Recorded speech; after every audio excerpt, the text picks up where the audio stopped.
Good day, brothers and sisters. It is Sunday once again. In life, we are confronted and challenged by so many situations. It's even possible that there are certain people who might hate us and who have become our enemies, though we might love them and care for them, but they happen to hate us probably because of what we represent, because we're standing on our own convictions. And as a result of that, they persecute us. They become our enemies, not by our choice, but because they hate what we represent. And as believers in Christ, we always represent righteousness, holiness, spiritual maturity, and so on and so forth. And again, that could put us in hot waters, most especially with people who are still wallowing in the mire of sin. When that happens, and we're surrounded by evil, wickedness, and people who hate us, what do we do? Well, one thing we need to do, we need to turn to God all the time. Whatever it is we are going through in life, whatever persecution you and I might be enduring, God will remain our solution. I'd like to share to you Psalm 25, verse 1 and following. It says, "To you, O Lord, I lift up my soul. O my God, in you I trust. Let me not be put to shame. Let not my enemies exult over me. Indeed, none who wait for you shall be put to shame. They shall be ashamed who are wantonly treacherous." I like what verse 3 says. None of those who wait for you shall be put to shame. Indeed, God takes care of His own. He calls us His own children, His own sons and daughters. And because we belong to God, God will always put us under His wings so that we could be safe. So whatever it is we are going through, let us run to Him because He is our strong tower. And because of that, friends, don't you think we should worship God with all of our mind, soul, and strength? Shall we rise, please, and let's worship the Lord.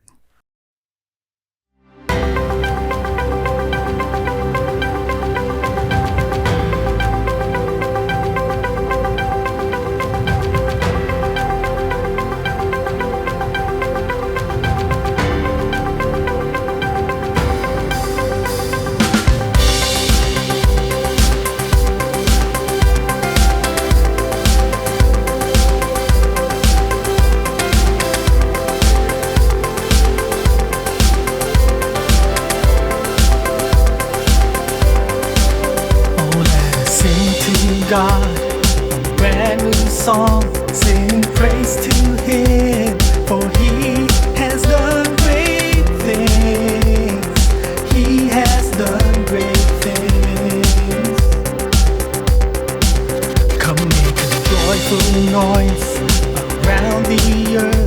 Lift up your voices before the King of Kings, before the King of Kings. In His steadfast love and His faithfulness, He has come for us to say, sing praise to our God the Father, sing praise to Jesus Christ the Son, sing praise to the Holy Spirit, sing praise to our God Most High.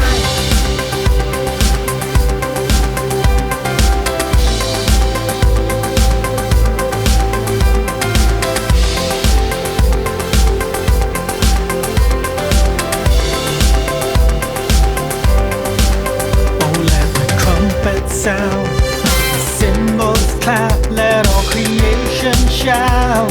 Together we will sing, together we will sing. Oh, let the oceans roar, the hills rejoice, let our voices soar before the mighty King, before the mighty King. In His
this man?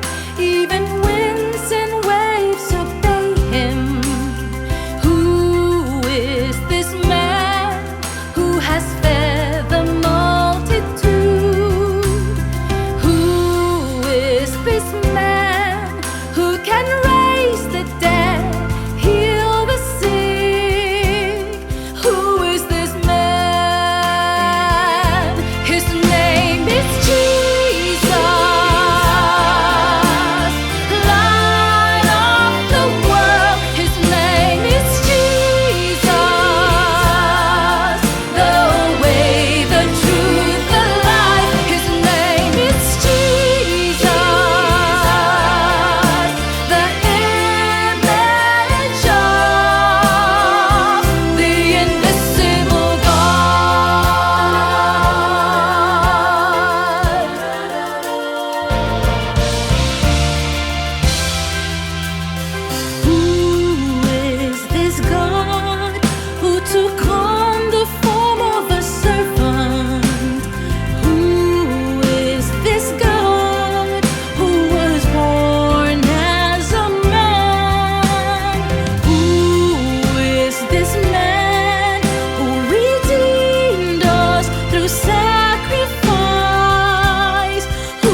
that you gave me your only Son, unworthy, so unworthy, unworthy, so unworthy of your great love.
Here are our announcements. We now have two kinds of services.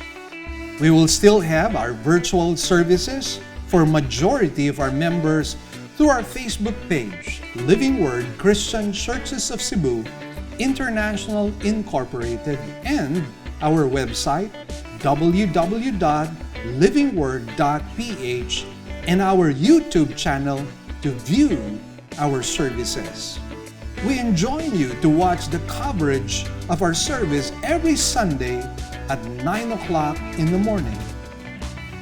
Great news, everyone. We already have 3 weekend services. Every Saturday at 9 a.m. for the Cebuano service, and 2 services on Sundays at 9 a.m. and 4 p.m. for the English services.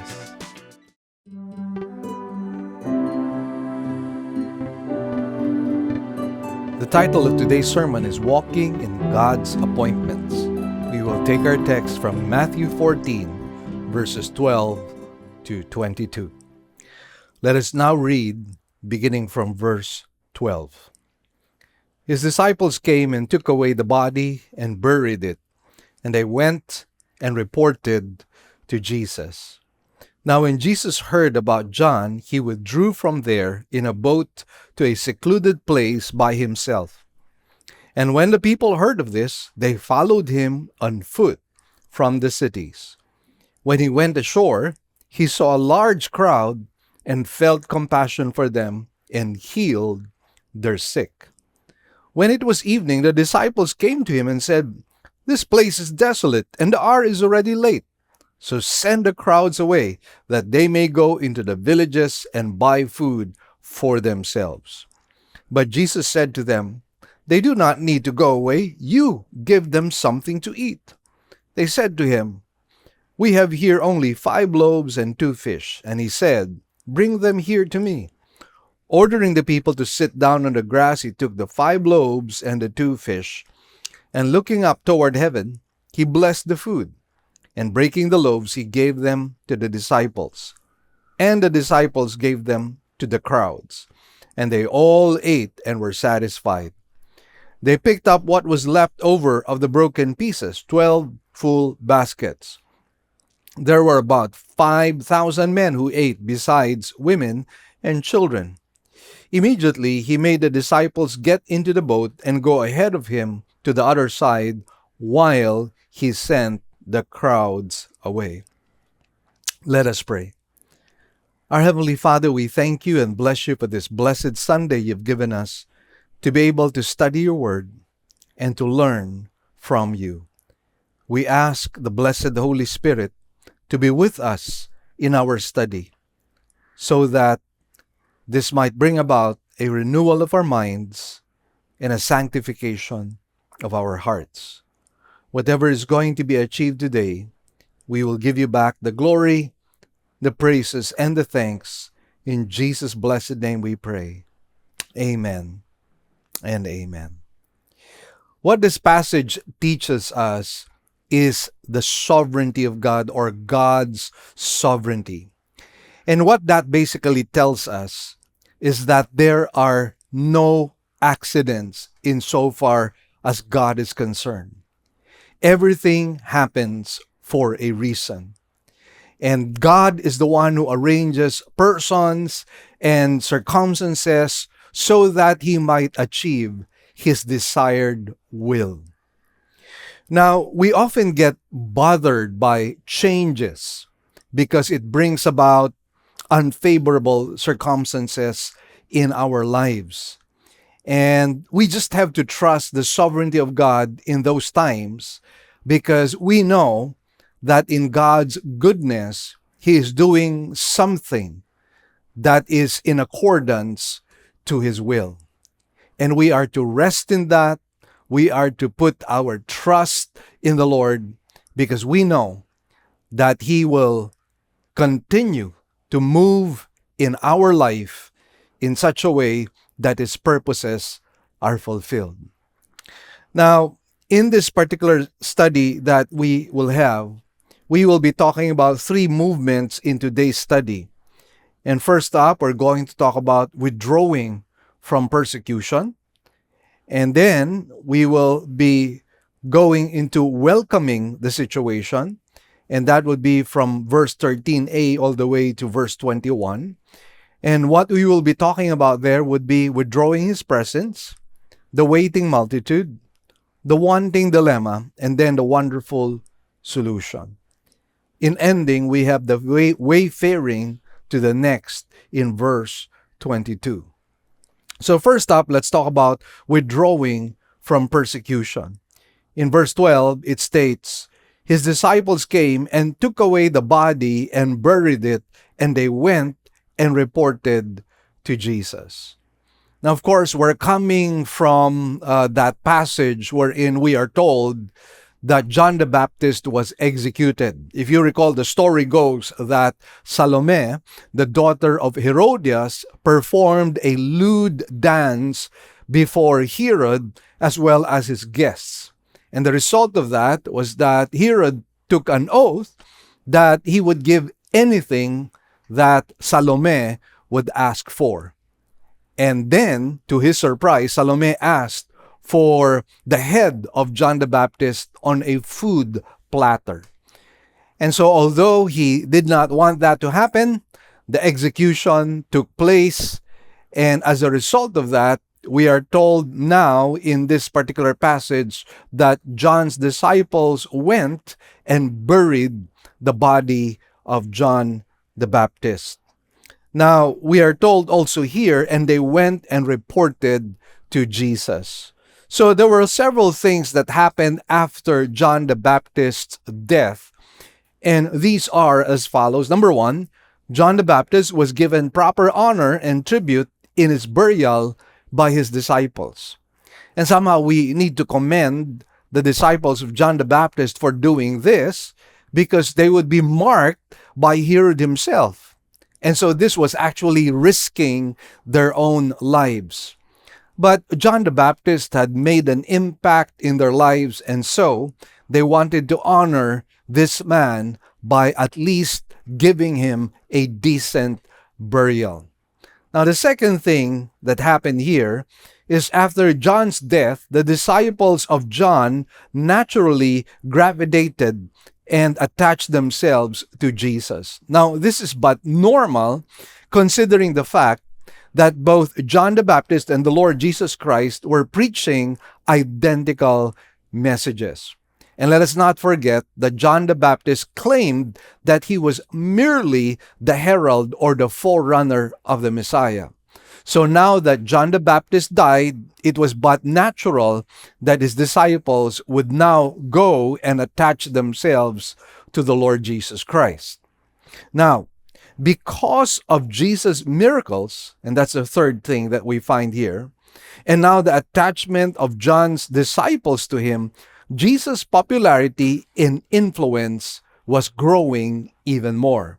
So not only did Jesus have the disciples, the multitudes who were following him, now this time the disciples of John the Baptist followed suit. And therefore, the influence of Jesus Christ, his popularity grew at that time. Now think about that. If that is true, then we know that Jesus became a greater threat to Herod. And that's exactly what we find here, the fourth thing. Herod takes notice of this, and based on verses 1 to 2, he now considers Jesus as a bigger threat than John, seeing Jesus as the resurrected John the Baptist and with miraculous powers now. If you recall, Herod was thinking that Jesus was really John the Baptist resurrected.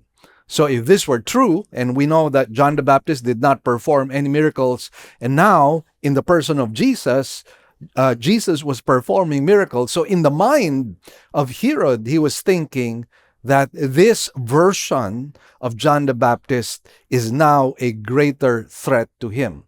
And so we can just guess what was going through the mind of Herod. This was obviously a more serious threat to him, and his paranoia and predictability guarantees that he will have Jesus executed as well. So this was in his mind and in his heart as well. Now, Jesus welcomed this situation. It says, now when Jesus heard about John, he withdrew from there in a boat to a secluded place by himself. And when the people heard of this, they followed him on foot from the cities. So here we find in verse 13a the withdrawing of Jesus' presence. Now, as we mentioned a while ago, because of this threat that was posed by Jesus Christ, Jesus saw it fit to withdraw from his usual places of ministry and to avoid what would be an untimely execution. This was not cowardice, but an understanding of God's timing. We will see Jesus now moving from place to place. Again, I have to reiterate the fact that Jesus was not really trying to avoid dying, but what he was trying to avoid was dying at a premature time. It was not yet the time for Jesus to die. He still had to perform the will of God in several places, and he had to do what he needed to do before his time was up. But in the mind of Jesus Christ, it was clear what his mission was. His mission was to die, and we find this in Matthew 20, verse 28, wherein it says, just as the Son of Man did not come to be served, but to serve and to give his life a ransom for many. Now, Scripture teaches us that we need to do the right thing with the right motive, because we can actually do the right thing with the wrong motive. Allow me to add, however, that we need to do the right thing with the right motive at the right time. Timing is very important to God. As we find in the book of Ecclesiastes, we are told that there is a time to die and there is a time to live. And then it also says that he makes all things beautiful in his time. God has made everything appropriate in its time. So God has a perfect timing and is following that timetable, and that is exactly what we find here in the case of Jesus Christ. Again, he was not afraid to die. He was simply following the timing of the Lord. Now, this requires sensitivity to the Holy Spirit, which Jesus obviously had. But if we are to glean a lesson as well in following the timing of God, then you and I need to be sensitive to the Holy Spirit, asking Him for wisdom and asking Him when is the right time to do certain things, whether it is in ministry or in life. We have to ask God what would be the perfect time. And so Jesus was somebody who serves as a great example of somebody who followed God with the right thing, the right motive, and following the right timetable. Now, we find that in verse 13b to verse 14 that there was actually a waiting multitude already. We are told, and when the people heard of this, they followed him on foot from the cities. Now, what we discover here is that Jesus' popularity was such that the people were constantly tracking him down. Now, there were no Google Maps, there were no tracking devices, but because of the popularity of the Lord Jesus Christ, the word of mouth really spread really fast. And they knew exactly where Jesus was headed or where his next destination would be. And since the people had great needs, they were desperate enough to follow Jesus wherever he went to seek some form of blessing or deliverance.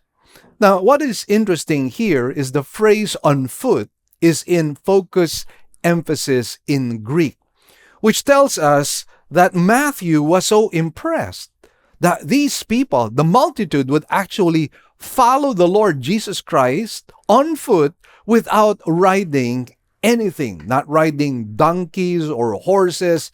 They just traveled for miles upon miles on foot. And so here we find that this was something that deeply impressed Matthew.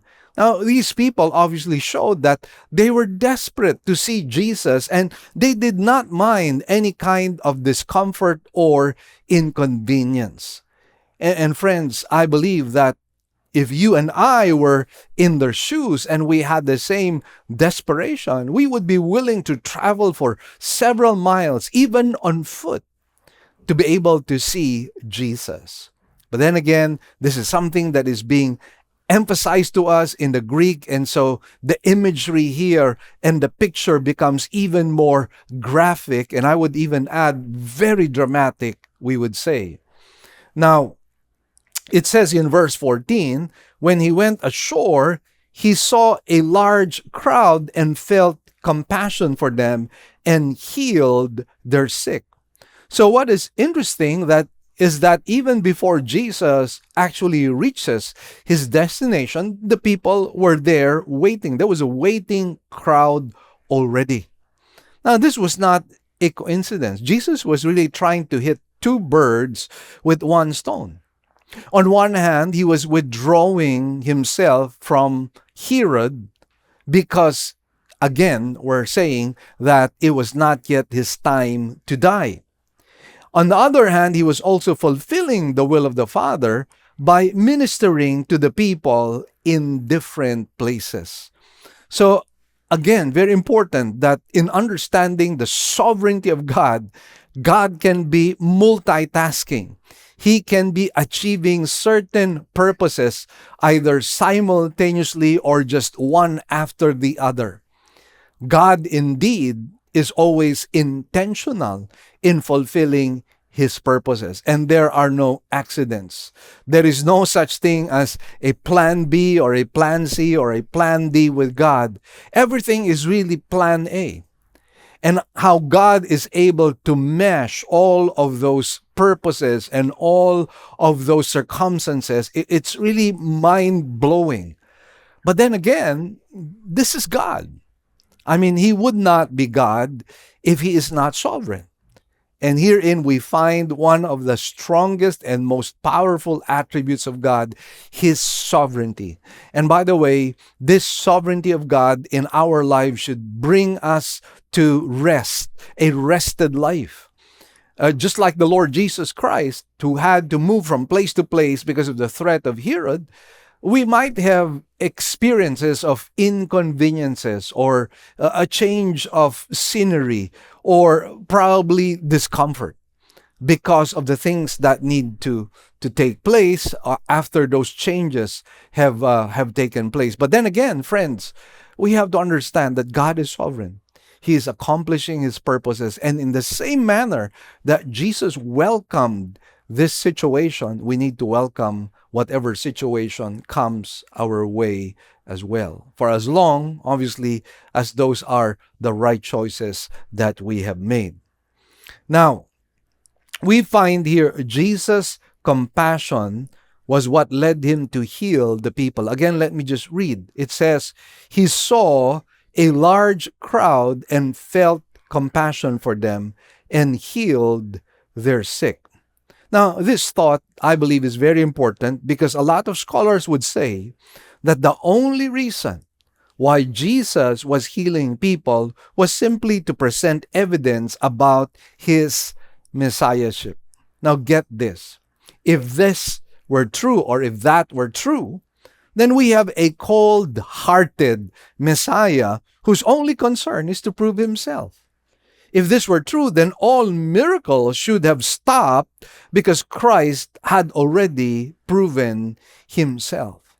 So, again, I think it is very important that we note here that Matthew is saying that the reason behind the healing, the reason behind the miracles was the compassion of the Lord Jesus Christ. So we are never ever to think that our God is an impersonal God who simply fulfills His purposes without any emotion, without any feeling. His concern is just to fulfill His will. Now, some years ago, there was somebody who wrote a book that came out several years back, and it was saying that God is an impersonal God. God does not have feelings. Now, again, if this were true, then Jesus, our God, would be like a robot programmed to do good without any feelings. But no, that's not what this verse is saying. This verse is saying that Jesus had compassion. So whatever this author was saying, it is debunked by this verse of Scripture. Jesus heals as well because He cares and He has compassion. And I think it's very important on our part to have that understanding, because otherwise God will be somebody whom we see as distant, somebody who is on His throne, does not care, and will just do what He wants to do. Compassion is one of the things that moves God to do good. Let me share to you John 11:32-36. It says, Therefore, when Mary came where Jesus was, she saw Him and fell at His feet, saying to Him, Lord, if you had been here, my brother would not have died. Now, this brother is Lazarus. When Jesus therefore saw her weeping, and the Jews who came with her also weeping, He was deeply moved in spirit, and was troubled, and said, Where have you laid him? Then they said to Him, Lord, come and see. Now watch verse 35, the shortest verse in all of Scripture. It says, Jesus wept. Jesus wept. And then the Jews were saying, see how He loved him.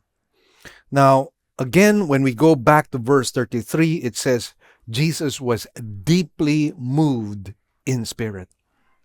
So friends, understand this. Our God is not an impersonal God. Our God is not a God who does not have feelings. God feels our pain. God feels our hurts. God understands our sufferings. And because of that, if he is moved in compassion to fulfill a good will in our lives, like for example, healing or even the resurrection from somebody from the dead, then he would do it. Not because he simply wants to prove himself as the Messiah or the Christ, but because he is a God of compassion. Our God cares.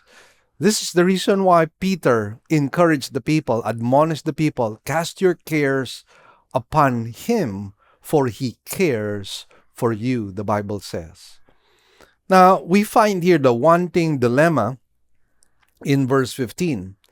It says, when it was evening, the disciples came to him and said, this place is desolate and the hour is already late. So send the crowds away that they may go into the villages and buy food for themselves. So herein we are given a description by Matthew, and I think the description is very vivid. And in the Greek, we find certain points of emphasis which helps us picture the difficulty or the dilemma of the situation. First up, it says it was evening. Evening here in the Greek is a focus emphasis, which means that Matthew wants his readers to know that after all the ministry took the entire day and they were not yet even finished. It was now getting too late. The crowd was so huge that ministry took the entire day and left the people in this place, which happens to be, by the way, desolate. And desolate is a contrast emphasis in Greek, stating that this place was practically uninhabited, where there were no stores, where they could buy no food. The fact that it was late in the day and that they were in an unpopulated area meant that this was going to be a huge problem. And friends, we're talking about how many? 5,000 men, besides the women and the children. So if you would count them, we're talking about something like between 15 to 25, maybe even 30,000 people. Now, don't you think that would be a problem? Since it was evening and at the same time the place was uninhabited, no stores, no commercial areas. And this was the situation. The disciples, who were probably weary and hungry, presented a very convenient solution. And what was their solution? They say, send the crowds away. What's interesting is the word send is an aorist imperative, which meant that these disciples were in fact demanding Jesus to somehow get rid of the people, to immediately get rid of the people. So you could see the heart of these disciples.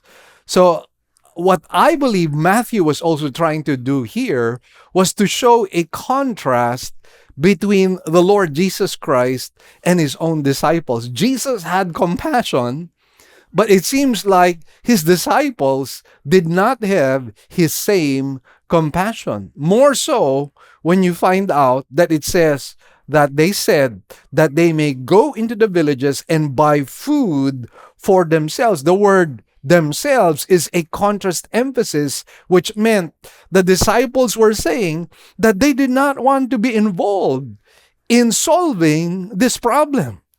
It was just as if they were saying, Lord, that's not our problem. That's not my problem. They came here. That is your problem. And that is the problem of the people. And so that is what the disciples were saying. They absolutely had no compassion. So this is very, very sad. So in contrast to Christ, who had great compassion, these disciples did not want to be a part of the solution, and the most convenient, comfortable solution for them was to get rid of these people so that these people could fend for themselves. Again, a contrast in terms of person. But then Jesus gives them a wonderful solution in verses 16 to 21. It says here, "But Jesus said to them, they do not need to go away. You give them something to eat." Jesus confronted the disciples' lack of compassion. The word "you" here is a focus emphasis, which meant that Jesus wanted the disciples to take the responsibility for this dilemma and not leave the people to fend for themselves. So again, he was saying, you need to be a part of this solution. You need to solve this problem. That's what Jesus was saying. He wanted them to be involved. He wanted them to be engaged. He wanted them to have compassion. And then he says, give, which by the way is an aorist imperative, which meant that Jesus was commanding them to provide for the people at the soonest possible time. Now, this was really part of Jesus' internship program with them to develop compassion and likewise faith. As you can see, Jesus was fulfilling so many purposes. If Jesus asks us to do something and we don't have the capability to do it, let's look to God and His solutions, that it may be well that God wants to perform, and it may well be that God wants to perform a miracle in our midst. So yes, we are limited and our resources are not infinite, but then again, we have to understand that we serve a God wherein nothing is difficult for Him. Nothing is impossible with Him. What the disciples should have been reminded was how God provided manna for the Israelites. Where? Of all places, in the wilderness. Remember that Moses said that a greater prophet was going to come after him, an allusion to the coming Messiah. And so here was the greater, quote-unquote, Moses. And if Moses was used of God to provide manna in the wilderness, this greater prophet, this greater Moses, the Messiah himself, would definitely be able to provide for them in that wilderness. And so all the disciples needed to do was to look to Jesus. For after all, the whole day, remember this, the whole day, Jesus was performing miracle upon miracle upon miracle, the whole day. So that should have somehow energized their faith. That should have somehow shored up their faith. But then the problem was they're confronted with a dilemma, and all of a sudden they forget the supernatural. All of a sudden they forget the power of Jesus Christ. And isn't that true sometimes with us? God performs miracle upon miracle in our lives, and then we're faced with a dilemma, and what happens? We forget God. We forget His power in our lives. Now, in verse 17, they said to him, referring to the disciples, "We have here only 5 loaves and 2 fish." And he said, "Bring them here to me." Now, when the disciples said to Jesus, that word "said" is in the historical present in the Greek. Now, why is that being used here? Well, what Matthew really wants to do is to bring us back as if we were in a time machine, to go back into that situation so that we participate, so that we are engaged in the same situation. It is as if Matthew was saying, put yourself in the shoes of these disciples. Try to imagine what was happening here. That's what the historical present is trying to do here. So if you were in this situation, how would you feel, most especially if Jesus is asking you to do something simply impossible? The phrase 5 and 2, 5 loaves and 2 fishes, have the numbers emphasized in the Greek. So in other words, the disciples were really saying, "Lord, look, we just have 5 loaves and 2 fishes. What can we possibly do?" That is what was happening here. So this tells us that the disciples took note of the ridiculously measly resources they had, and there were 5,000 men, but the women and children were not yet counted. So as I mentioned, we're thinking of something like 15, 25, maybe even 30,000 people. And if you were a disciple, remember this is the historical Greek present, if you were a disciple at that time, and Jesus was saying to you, give them something to eat, and you only had 5 loaves and 2 fishes, you'd probably say, what? That's crazy. How can you ask us to do something that is impossible? And so Matthew is engaging his audience. He's wanting us to participate. And I guess we need to put ourselves in their shoes. Because isn't it true that sometimes we face a similar situation in our lives? Limited resources and a situation that is overwhelming.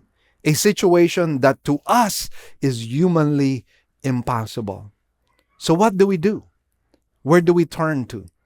That is what Matthew is trying to do here. He's trying to engage us so that we can make application in our lives. And so, moving on, in another gospel, we are given an additional scenario of the narrative. Look at John 6 verse 5. It says, therefore, Jesus lifting up his eyes and seeing that a large crowd was coming to him, said to Philip, where are we to buy bread so that these may eat? This he was saying to test him, for he himself knew that what he was intending to do. Philip answered him, 200 denarii worth of bread is not sufficient for them, for everyone to receive a little. So what do we find here? Well, actually, it tells us that the disciples were actually processing everything. And they were even thinking about, how is this even possible? And Philip, who obviously had processed the situation, was saying that 6 months of wages was not enough to buy all these people even a single meal. That is what Philip was saying here. Now, this presented an opportunity for Jesus once again to prove himself as the Messiah. And at times we get awed by our problems, which seem to be gigantic, more so if placed in the backdrop of our own limitations or limited resources. But we have to remember that God is creator. He created something ex nihilo. He created something out of nothing. Man was even created out of dust. And I'd like to share to you a story of a man who was unlimited by God. If I can coin a word, God is our unlimiter. And I'd like to share the story of Moody. Moody had no more than a 5th or 6th grade education and did poorly even at that. When he attended his first Sunday school class, he thumbed through Genesis looking for the Gospel of John. When applying to join Mount Vernon Congregational Church, he was rejected because of utter ignorance of Christian teaching. His friends thought that seldom was anyone who seemed more unlikely to fill any sphere of public or extended usefulness. But God can take what seems small and insignificant and use it greatly if it is given over completely to Him. Well, that's the story of D.L. Moody. All he had was 5 loaves and 2 fishes. But as I mentioned to you, God is the great unlimiter. Whatever our limits are, God can unlimit us. Now in verse 18, it says, and he said, bring them here to me, referring to the 5 loaves and the 2 fishes. And a key principle that needs to be remembered here is when facing a dilemma, we need to bring everything at the feet of Jesus and wait on His instructions. That's all we need to do. When we're pinned to a wall, we cannot do anything. Let's give it all to Jesus and let Jesus do His miraculous work. You know, when Robert Morrison, the first missionary, went to China and he disembarked from his ship in a Chinese port, the captain sneeringly said, "So, you think you're going to make an impression upon China?" You know what the answer of Morrison was? He quietly replied, "No, sir, but I believe God will. I believe God will." Now, when Jesus said to the people in verse 19, it says here, ordering the people to sit down on the grass. Now, the word sit here is in the Greek aorist, which meant that Jesus was telling them to immediately sit down. This was really a position of getting ready to receive the meals. This was really a faith-charged scenario. And what I'm reminded of is the time when George Mueller himself asked the orphans to sit on the breakfast table, but the plates were there, the spoon and fork was there, the glasses were there, but you know what? There was no food. But then he gathered the orphans and he prayed a prayer as if the food was already there. And you know what? The amazing thing was there was a milk truck that had broken down. And because the milkman was afraid that the milk might spoil, he decided he might as well give it to that orphanage. And so the milk was delivered to them. And then later on, there was food likewise that was delivered for them. And so guess what? They had meals provided for their breakfast. This was what Jesus wanted to happen. He was telling them, sit down because you're ready to receive something. You're ready to get a meal. And this is why in verse 19 it says, ordering the people to sit down on the grass, he took the 5 loaves and the 2 fish, and looking up toward heaven, he blessed the food, and breaking the loaves, he gave them to the disciples, and the disciples gave them to the crowds, and they all ate and were satisfied. They picked up what was left over of the broken pieces, 12 full baskets. There were about 5,000 men who ate, besides women and children. Verse 20 says, they all ate. Again, it is a focus emphasis on the Greek. In other words, every single one of them, whether a man, a woman, or a child, every single one of them were fed and they were fully satisfied. So we're talking again about 15 to 20, maybe even 30,000 people being fed.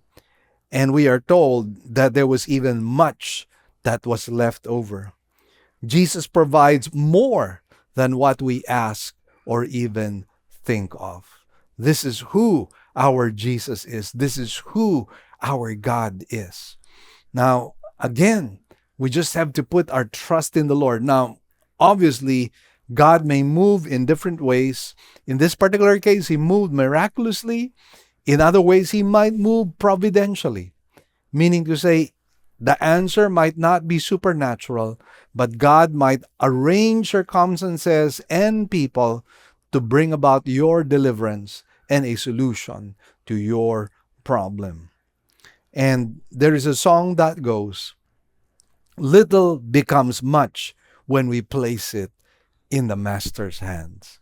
Oh, I like that song. Little becomes much when you place it in the Master's hands.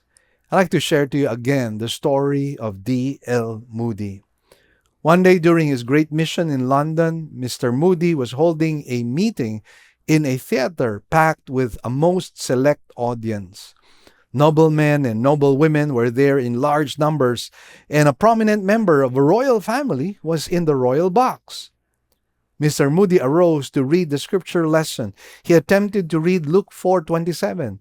And many lepers were in Israel in the time of Eliseus the prophet. And when he came to the name of Eliseus, he stammered and stuttered over it. He went back to the beginning of the verse and began to read again. But when he reached the word Eliseus, he could not get over it. He went back the 3rd time, but again the word was too much for him. He closed the book with deep emotion and looked up and said, God, use the stammering tongue to preach Christ crucified to these people. And the power of God came upon D.L. Moody, and the one who heard him then and had heard him often at other times said to me that he had never heard Mr. Moody pour out his soul in such a torrent of eloquence as he did then. The whole audience was melted by the power of God. Oh yes, as the song goes, little becomes much in the Master's hands. So don't be afraid. Don't be discouraged when you have little. In the Master's hands, God can just multiply it many times over. And so we find his wayfaring to the next in verse 22. It says, immediately he made the disciples get into the boat and go ahead of him to the other side, while he sent the crowds away. And as I mentioned to you, this was necessary because of Herod's threat. They needed to be constantly on the move. And at the same time, Jesus still had to fulfill his other divine appointments in other places. So friends, there are no accidents. God is sovereign over every circumstance. Whether they be good or bad circumstances, God is sovereign. And all things work together for good to them who love God and are called according to his purpose. And there is no other person in the whole of scriptures that understands the sovereignty of God better than Joseph the dreamer. When his brothers were threatened because of what they had done to Joseph, they pleaded with him and even lied to him about what their father supposedly said, which was not really said at all. But this is what Joseph said.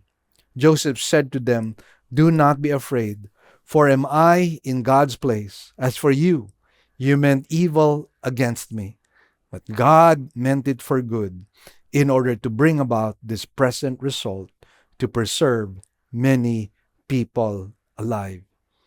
You meant it for evil, but God meant it for good. Let's bow our heads in prayer at this time. Thank you, Father, for today, and thank you for the lessons that we learned. We pray that this might somehow inspire us in our lives amidst our difficulties and problems. Thank you, Lord, that we could also participate in your work by sharing our resources. Whatever has been achieved today, we give you back the glory, the praises, and thanks. In Jesus' blessed name we pray. Amen and amen.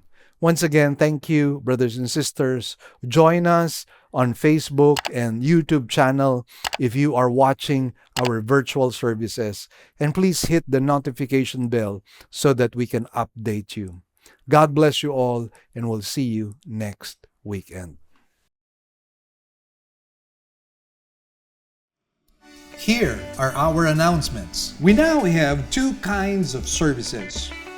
We will still have our virtual services for majority of our members through our Facebook page, Living Word Christian Churches of Cebu, International Incorporated, and our website, www.livingword.ph, and our YouTube channel to view our services. We enjoin you to watch the coverage of our service every Sunday at 9 o'clock in the morning. Good news, brothers and sisters. Our radio program will now be heard nationwide through FEBC radio stations. As an added bonus, all Living Word original songs will likewise be aired as well. So, if you would like to listen to our radio program, we're coming out in the following stations. 702 DZAS AM, broadcasting from Pasig every Sunday, 11 a.m. to 11:30 in the morning. We're also coming out from 104.3 DWAY FM from Legazpi. This is also every Sunday from 10 to 10:30 in the morning. And for those of you in Tacloban, we're coming out from 97.5 DYFE FM every Monday from 11:30 in the morning to 12 p.m. For those of you in Zamboanga, we are coming out from our station in 1116 DXAS AM every Sunday from 11:30 to 12 p.m. Also, for those of you in Davao, we're coming out from 1197 DXFE AM every Sunday from 2 o'clock in the afternoon to 2:30 p.m. For those of you in Coronadal, we're also coming out from station 1062 DXKI AM every Saturday from 8 to 8:30 p.m. And for those of you in Cagayan de Oro, we're coming out from 103.3 DXJL FM every Sunday from 8 to 8:30 p.m. And for those of you from Metro Cebu, we're coming out from 98.7 DYFR FM every Saturday and Sunday from 8 to 9 p.m. Please tell your friends about this and tune in to our radio program. Let us pray that God might use this radio program to become a blessing to as many people as possible. God bless you all. Great news, everyone. We already have 3 weekend services every Saturday at 9 a.m. for the Cebuano service and 2 services on Sundays at 9 a.m. and 4 p.m. for the English services.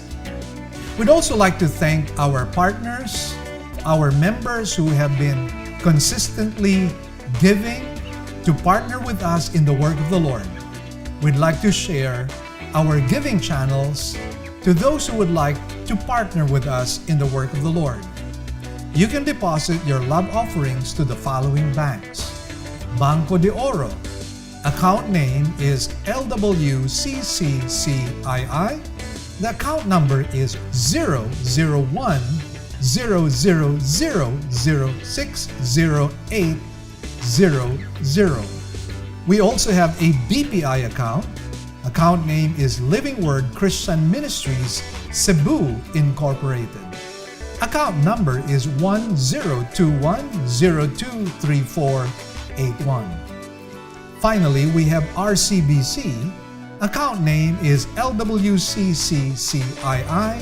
Account number is 14520052886. To give via GCash, just follow these simple steps. From your GCash app, click Bank Transfer. In Bank Transfer, click the BDO icon under Select Partner Banks. Enter the amount. Enter the name LWCCCII and account number 001-000-60800 and send the receipt to office@livingword.ph. Then click Send Money. You may also send your love offerings and donations online through our website. Go to www.livingword.ph and click Give, and then a dialog box comes out of it. Kindly click on your giving preferences. Thank you, and God bless.